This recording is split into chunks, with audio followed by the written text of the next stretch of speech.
Euskadi Irratian, Faktoria. 25 minutu goizeko 9:00 eta gaur Faktoria. Nerea Kortajarena EH Bilduren Eusko Legebiltzarreko bozeramalea dugu gonbidatu. Kortajarena Anderea, egunon, ongi etorri. Egunon. Ezinbestean egunotan gure mugetatik kanpo gertatzen ari denari begira ari gara, hemen ere izan dezaken inpaktua dela eta Donald Trumpen kargu hartzeari buruz ari naiz. Zerk eman dizu lehen ordu hauetan arreta zuri? Uste dut esango nuke danak gaudela lehen ordu hauek utzi gaituztela xok egoera antzeko batean, ez? Hainbeste kontu dira, estatu batzuetatik datoztenak, zientoka ustet dekreto sinatu ditu Trumpek, baino Trumpen agintea hartzearen buelta hortan, izugarrizko eragina, termino ekonomikotan, sozialetan, eskubideen ikuspegitik izango duten eta izango duten ezinbestean ja ikusi dugu Mexikoko muga horretan ja tragedia batzuk ere ematen ari direla, ez? Eta uste dut horrek hausnarketarako parada eman beharko ligukela, ez? Nere sensazioa da danak gaudela edo bageundela, ez? Behatzak nolabait gurutzatuta eta ia arnasari helduta Trumpek irabazi etzezan, baino Trumpek irabazi zuen, eta orain nire sensazioa ere da, oro har, bai hemen, bai Europan, oro har, ez, xok egoera batean edo gaudela, eta behar dugula reakzio bat, ez, eta honeko ez tala nahikoa itxoitea ber ze gertatu daiteken, handik etorri daiteken gehienak izango ditula ondorio lasgarriak termiko, ekonomiko, sozial eta eskubien perspektibatik, eta uste dut egin beharreko hausnarketa horretan tokatzen zaigula barrura begiratzea, herri bezala aritzea eta herri bezala hausnartzea ere, nola antolatuko gean, nola egingo diogun aurre etorri daiteken horri, eta nola posizionatuko geran honen inguruan ze herri bezala, inolako zalantzari gabe ondorio potoloak izan ditzaken eta izango dituen zerbaiten aurrean. Lehen ordu hauetako hitzaldietan eta hartutako lehenengo erabakietan ere oso jarrera kontserbadorea nagusitzen ari da, Trumpen beraren partetik eta bere inguruan daudenen partetik baita ere, eskuin muturreko postulatuetatik oso gertu daudenak, teknologia enpresa handietako jabeak euretako asko, sare sozialen kontrola dutenak, eta badago kezka bat horrek botogumemaleengan baita Europan ere nola eragingo duen. Alderdi politikoek estrategia digitalean zeuek ere gero eta alegin handiagoa egiten duzue. Demokraziarentzat arrisku bihurtuta daude? Nik uste posizio ultra guzti horiek, posizio ultra dira, eszenografian eta kargu hartze horren irudietan ere ikusi ditugu jarrera muturreko, baina oso muturreko jarrera horiek, uste dut kezka handiz bizi behar ditugula, ez? Eta azkeneko denbora luze honetan, fake news eta horrelako informazio sare handi horietatik datozen guzti horiek ikusi ditugu, eta ikusi dugu baita ere horrek gizartean ere duen permeabilidadea, ez? Horregatik esaten nuen, importantea dela herri bezala honen aurrean nola posizionatuko garen eta nola baitez, nola erantzungo duen, nola antolatuko geranaren planteamendu hori egitea, ez? Ze uste dut, badagola arrisku demokraziaren oinarri horiek sartzeko arriskuan gaude, eta demokraziaren oinarriak zalantzan jartzen direnean, herritarren eskubideak ere, asko dute galtzeko, bereziki emakumeok asko dugu galtzeko, bereziki LGTBI komunitateko personek asko dute galtzeko, eta horretan migratzaileek ere asko dute galtzeko, uste dut behar dugula paradas sakon bategin eta horren aurrean herri bezala artikulatu. Hain zuzen, kanpo politikari dagokion estrategia, aurkeztu zuen atzo Imanol Pradales lehendakariak, Euskadi globala estrategia, nazioartera irten soilik ez, kanpoan jokatu behar duela Euskadik, arlo politiko, ekonomiko, zein kulturalean, ze iritzi duzu Euskadi globala estrategia honi buruz? Nik uste dut Euskadi globalaren estrategia horrek baduela, ez dakit, asko betikotik, asko aipatzen dira, aditz batzuk, sustatzea, eragitea, indartzea, baina gauza konkretu gauza konkretuetan edo erabaki konkretuetan ez da ikusten horrelako aldaketarik, ez? Asmoen rekopilazio handi bada, baino hori ez, asmo honetaz aparte ez da ikusten gauza konkreturik edo gauza berritzailerik zentzu horretan. Egia da, Euskadik edo Euskal Herriak eta gure herriak posizionatu behar duela Europan, baina hori bezain egia da, segurasko Europak momentu honetan dituen arazo gauza horiek, handi horiek ere, horietan izan dezakegun eragina ere txikia izango dela, ez? Ta segurasko soluzio horien parte txiki bat izan gaitezke, baino guk ez dugula eragingo Europak duen arazo horien aurrean, ez dala etorriko Euskal Herritik soluzio hori, ez? Horregatik esaten nuen hasieran, iruditzen zaitela, kanpora begiratzea eta kanpoan kokatzea importantea dela, zalantzari gabe, baino momentu honetan eta gainera datorkigunarekin eta aurrean ikusten ari geranakin, eta gainean ditugun mehatxu horiekin, gure hausnarketa da, ez ote dugun barrura begira ere aritu beharko, ez ote dugun gure artean ere sakonago hitz egin beharko, ez ote dugun hausnatu beharko herri bezala guztionen aurrean nola kokatuko garen. Hitz egin, aspalditxoan, legebiltzarrean ez duzu hitz egiten, Eguberrietako etenaren ondoren urtarrila, oraindik ere jarduerari dagokionez oso hilabete apala da Eusko Legebiltzarrean, bisita instituzional bakar batzuk enduta apenas dagoen jardunik, birplanteatu beharko litzateke hori? Zalantzari gabe, hau da askotan errepikatu dugun kontu bat, nik aitortuko dizut lotxaz bizi dudala, eta uste Euskal Herria Bilduko kideek ere hala bizi dugula. Guretzako ez da opor garai bat, gu lanean ari gara, buru belarri ari gara lanean, antolaketa lanetan, eta askotan bestelako garaietan ez ditugu izaten nola bilerak eta eragilekin egoteko tarte handirik, eta garai hauek aprobetxatzen ditugu horretarako, ez da. Baina niretzako ulertezina da, eta herritarrei ere nekez azaldu dakiokegu, otsailaren 6 arte ez dagoela aktibidade parlamentario arruntik legebiltzarrean, ez? Niretzako oso zaila da azaltzen, eta uste dut horrek ere eskatzen duela hausnarketa bat, ez? Asko hitz egin da legealdi honetan desafekzio politikoaz, herritarrek politikarekin dakaten urruntze horretaz, nola, ez, bizi gaituzten danak berdinak bezala, baina uste dut horrelakoek ere laguntzen dutela irudi hori nolabait elikatzen, ez? Eta gainera ikusten dugu, beste legebiltzar batzuetan, Nafarroan kasu, eta beste instituzio batzuetan, jardunak bere normaltasunean jarraitzen duela, eta dagoeneko jendea lanean ari dela, ez? Beraz, uste dut horrek ere eskatuko lukela, ez? Bada Gabon garaiko eten luze hau dago, Aste Santutako eten luze hori dago, udara parteko eten luze bat ere ematen da. Uste dut egun herri bezala ditugun erronkek eskatzen dutela bestelako politikagintza bat, bestelako gobernantza bat, eta bestelako egiteko modu batzuk. Eta planteatuko duzu zerbait? Hausnarketa hori beti dago irekia, eta egia da, ez degula lortzen hor bestelako planteamendu horik trazionatzea, ez?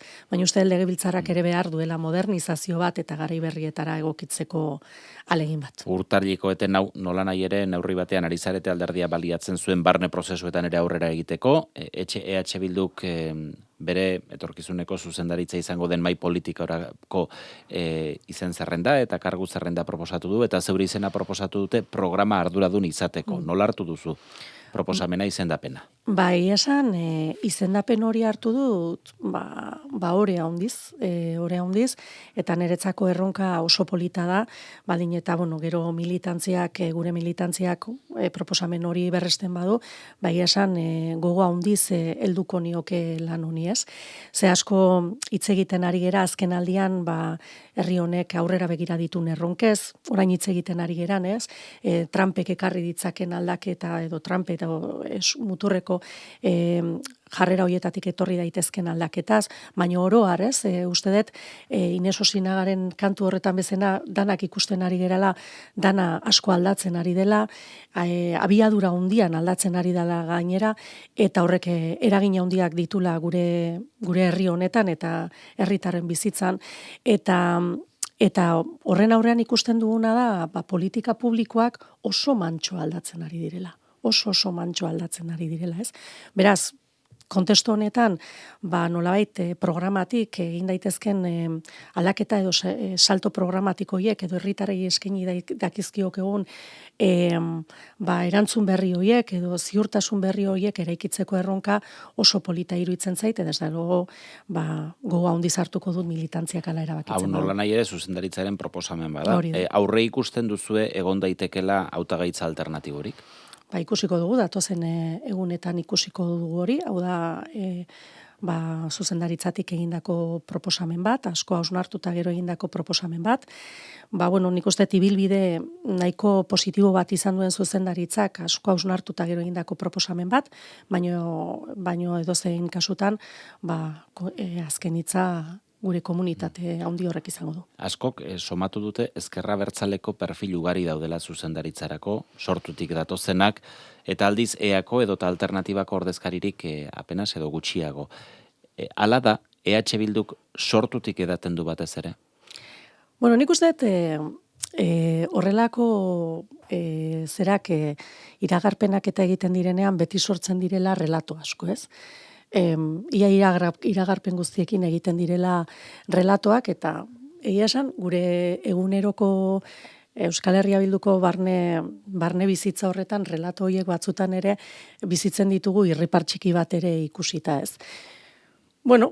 Ezkera sortuko kide batzuk badaude idazkaritza berri horretan, baino adibidez, idazkaritza berri horretarako proposamenen artean ere badago nere izena. Eta ni naiz persona bat, Euskal Herria Bildura etorri aurretik alderdietako struktura horietan edo alderdietako egitura horietan inoiz aritu ez naizena, ez? Nere arloko, pobrezia eta bazterkeriaren arloko militante bat izan du naiz urte guzti hauetan, ertzetako militante bat, niri esatea gustatzen zaiten bezala, eta legebiltzarrera iritsi, eta orain idazkaritza eta zuzendaritza horretarako proposatuen artean dago. Eta hori ere, uste dut ez dela ohikoa, hori Euskal Herria Bildun bakarrik gertatzen da, eta horren inguruko relatorik ez da egiten, ez? Beraz, uste dut, relatoak egiten direla honen inguruan, baino esango nuke zuzendaritzak, oraingo zuzendaritzak ikusita aurrera begira ditugun erronkak, plantxa horretan egindako proposamena dela, aurrera begira ditugun erronka kontuan hartuta, erronke hoiei aurrea egin ahal izateko, personak egokien izan daitezken personak. Eta horretan, esango nuke ordezkatuak daudela Euskal Herria Bildu osatzen duten alderdi horiek, eta ordezkatuak gaudela baitere, ni bezala alderdi horietatik ez datozen personak. Proposamen hau ontzat ematen bada, Arnaldo Otegik segiko du idazkari orokor, EAJaren barne prozesuan ere Ortuzarrek segiko duela dirudi, bakarren batek esango luke euskal politika gintzan zarrak berri. Izan daiteke lagungarri hori zerbaitetan, izan daiteke oztopo zerbaitetarako aldi berean? Nik uste Arnaldo Otegiren kasuan, berak beti duela etorkizuna ikusteko ikuskera oso interesgarria, ez? Eta nolabait denbora guzti honetan ere erakutsi duela hori, erakutsi duela lidergo gaitasun oso potente bat, eta erakutsi duela baita ere ez, etorkizuna nolabait irudikatu eta markatzeko oso ikuspegi interesgarri bat eta eraginkorra izan dan, ez? Eta gure barne mailan eta hor egongo diren inkorporazio berriekin eta planteatzen den antolaketa berri horrekin uste dut oraindik ere ekarpen handia egiteko daula Arnaldo Otegi, sasoiko daula gainera, eta uste dut segura asko izango beti daudela gauza guztietan onak eta txarrak, baino onoriek gaientzen direla momentu honetan, eta segura asko momentu honetan Euskal Herria Bilduk duen erronka handi horren aurrean, baino batez ere herri bezala ditugun erronka horien aurrean bere lidergotza oso interesgarria den lidergotza dela. Eta elkar hainbeste ezagutzen duten, onerako eta txarerako hainbeste ezagutzen duten bi buruzagik jarraitzeak, mesede egiten du zerbaitetarako, edo izan daiteke oztopo iraganeko pisuek ere badaukatelako edo izan dezaketelako hor nolabaiteko eragina. Nik espero dut, onerako izatea, ez beti errespetuz begiratzen ditugu gainontzeko alderdiek hartzen dituzten erabakiak, EAJaren inguruko erabakia ere bere militantziak hartu beharko du, eta hori ere errespetu guztiz zehatuko du, baina Euskal Herria Bilduri dagokionean guk espero duguna da, aurrera begira ditugun erronka horietan, bi familia abertzaleen inguruko akordioak eta elkarlan hori oparo izatea herri honek merezi duelako eta herri honek behar duelako. Epe laburrean euskal politika gintzan dagoen zereginetako bat izango da zerga erreforma adostea. Atzoeneko Anduezak, Alderdi Sozialistako idazkari nagusiak zioen nahiago lukeela, bai Araban eta bai Gipuzkoan, EAJ-PSE gobernuek beste norbaiten babesa behar duten batzar nagusi horietan, EH Bildurekin erreforma hori adostea. Badago aukerarik horretarako. Zue diozue, ikusten duzuela PPrekin akordioa nahiago dutela? Begira, nik uste eztabaida honi eskatu dakiokegun minimoa dela seriotasun pixka bat eta rigore pixka bat. Bai? Guk uste dugu hau dela eztabaida garrantzitsuenetako bat. Eta horregatik planteatu genuen, gogoratzen baldin baduzue, iraila buelta horretan, aurrekontuen inguruko proposamenura egin genuenean, eztabaida hauek batera ematea. Diru-sarreren inguruko eztabaida, fiskalitatearen inguruko eztabaida, eta aurrekontuen inguruko eztabaida batera ematea, ez? Eta herri bezala planteamendu bat egin ahal izatea, eta elkarrizketarako bi gai handi hoien inguruko elkarrizketarako espazioak irekitzea. Eta hori etzen posible izan, eta utzi jazu esaten gainera garaian sekulakoak entzun genitula egindako proposamen horren inguruan, ez? Ondoren etorri ziren, aurrekontuen inguruko eztabaida eta ondoren jakin genuen, guk proposamen global hori eta fiskalitatearen inguruko eztabaida irekitzeko proposamen hori ez ezagutza fiskalaren inguruko, ez ezagutza fiskaletik egindako planteamendu bat zela esatetik, eta bestelako goiek esatetik, aurkeztu zitzaigun proposamen bat, eta proposamen hori ia aurkeztu zitzaigun, tragala bat bezala, ez? Ia planteatu zitzaigun, ez eta nola esango zaio oso zaila da honi ez esatea, ez? Eta horrela ezin da planteatu, ez da horrelako eztabaida bat. Lehenik eta behin eta berriro esan dugu, fiskalitateari buruz hitz egin nahi bada, argi utzi behar dena da, eta azaldu behar dena da, hau egin nahi den, nolabaiteko arinkeriz, edo, nolabait zerga erreforma egin behar denaren sensaziotik heldu behar zaion, eta aldaketa txiki batzuk egin, eta aurrera egin nahi den, hori egiteko Alderdi Popularra da egokiena, eta uste Alderdi Popularrak ere adierazi duela hori, eta elitzake lehen aldia izango, ze egun dugun eredu fiskala Alderdi Popularrarekin EAJak eta PSek adostutako eredu fiskal bada, edo benetan, garaiko erronkek eskatzen duten bezala, bagoaz honen inguruko eztabaida sakon bat egitera, tamainako eztabaida bat egitera, eta bagoaz benetan zerga erreforma sakon batek behar dituen elementu horiek aztertzera eta jartzen gera nolabait Europako fiskalitate horri begira, ez? Ta aztertzen dugu, ze gertatu den azken aldian nola banandu diren, ez? Kapitaletko eta rentako zera horiek, karga fiskal horiek, goaz ikustera zergatik hemen, ez? Beko errentek ordaintzen duten beste leku batzuetan baino asko gehiago, zergatik enpresek, ez, dituzten tekinak ikusita, zergatik ez duten, zergatik nolabait zerga fiskal hori edo presio fiskal hori langileen bizkarrera ikitzen da, zergatik ezin dugun hitz egin, ez, sakonean sozietan zergaren inguruan, eta zergatik ez dugun hitz egiten, ondare handien zerga horiek izan behar duten zorpetzearen inguruan, ez? Orduan, usteet, sakoneko eztabaida bat nahi baldin badegu, egin dezagun, ez? Baina horrek eskatzen du gauzak argitzea. Ze momentu honetan, mai gainean dugun proposamena, da proposamen regresibo bat. Da proposamen bat, nun planteatzen zaigun, hau egiten dela nolabait,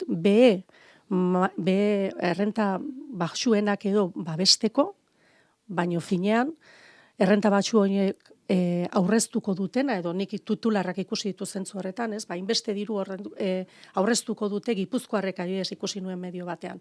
Gero, hori, ez baldimada traduzitzen diru sarrera nahikoetan, galduko dute zerbitzu publikoen finantziaketari dagokionez, eta B mailako horiek dira gehien behar dutenak. Beraz, argitu ditzagun terminoak, argitu dezagun zer nahi dugun, benetan, eztabaida fiskal sakon bat egin nahi baldin bada, guk planteatu dugu, fiskalitatearen eztabaida sakonean eta arlo estrategikoak aztertuz eta Europako herri aurreratuen perspektiba horretan kokatu behar dela, eta bestela, hau harinkeriz olako aldaketa txiki batzuk eginez bentinatu nahi baldin bada, hortako Alderdi Popularra. Zerga reforma horretan planteatzen dira hainbat neurri, besteak beste etxebizitza eskubidea gauzatzea egingarriago izan dadin, tartean daude alokairua dauden pertsonei laguntzeko neurriak, edota horiek etxebizitzak alokairuan jartzen dituzten etxe jabeai, obariak edo kenkariak planteatzeko neurriak.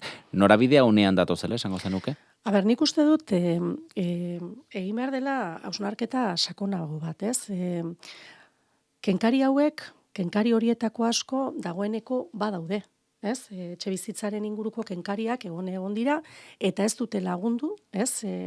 Egun dugun etxebizitzaren inguruko emergentzia habitazional hori zuzentzen.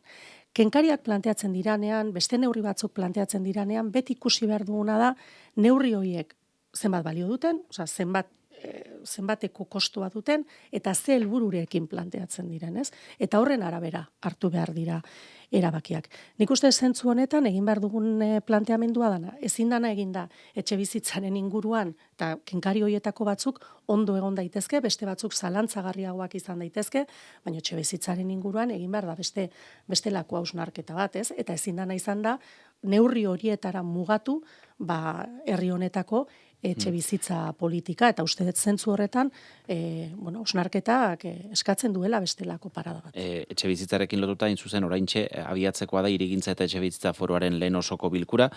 Zuek diozue foru hau marketing operazio hutsa dela, baina ez aldaiteke izan lagungarri inplikatutako erakundeak kontuan hartuta, eskumenak partekatuta daudela, eta gainera sektorea dagoen foro bat neurri eraginkorrak hartzeko. Guk uste dugu etxebizitzarekin dugun arazo handi hori ez dela soluzionatuko marketing ariketa batekin, ez dela soluzionatuko eszenifikazio batekin, ez? Eskatzen dula borondate politikoa edukitzea. Eta horrelako foroak izan daitezke lagungarri, ez? Foroak ematen direnean, hausnarketarako foroak ematen direnean, edo dezisiboak izan daitezken foro horietako asko ere, herritarrekin ematen diren parte hartze foro horiek interesgarriak izan daitezke noski, guk ere sustatzen ditugu, maila handi horretakoak, baina horiek ezin dira aitzaki izan etxebizitzarekin, aitzaki bezala ezin da egiteke erabili foro hori, etxebizitzarekin dugun eztabaida politiko hori ireki ahal izateko. Eta legebiltzarrean ere eman behar dira, eman beharreko eztabaidak. Guk oraindik jakiteko gaude, adibidez azkeneko aurrekontuen negoziaketan, zergatik esan zitzaion ezetz, guk etxebizitzaren inguruan planteatutako neurri horietako askori. Jakiteko gaude, etxebizitzaren arloko neurri horiek zergatik ez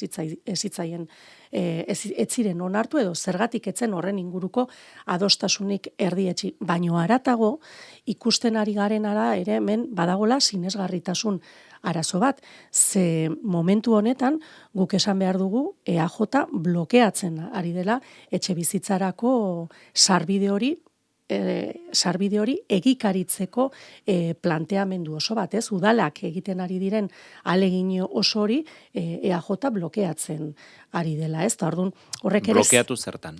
Ikusten ari dena da, zona tensionatu izateko udalek egiten duten esfortzu hori eta izugarrizko esfortzu egiten ari dira udalak tensionatutako eremu horien izendapenak eskatzen duen guzti egiteko baliabide oso gutxikin. Nafarroan adibidez Euskal Herria Bilduren ekimenez gobernuak berak hartuzun lan hori egiteko alegina, hemen udalen gain jartzen da alegin guztia, eta gero ikusten duguna da, adibidez, Eider Mendozak buru duen foru aldundiak, ez duela aurrera ateratzen prezioen indize hori.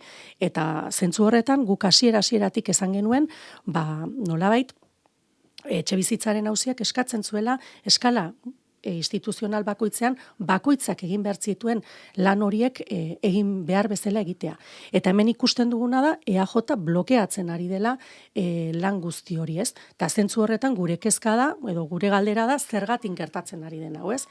Hor maila, EAJ eta PSren arteko desadostasunak diran medio, bloke hori eman dadin, edo bestela EAJari interesatzen ote zaion, etxe bizitza legeak,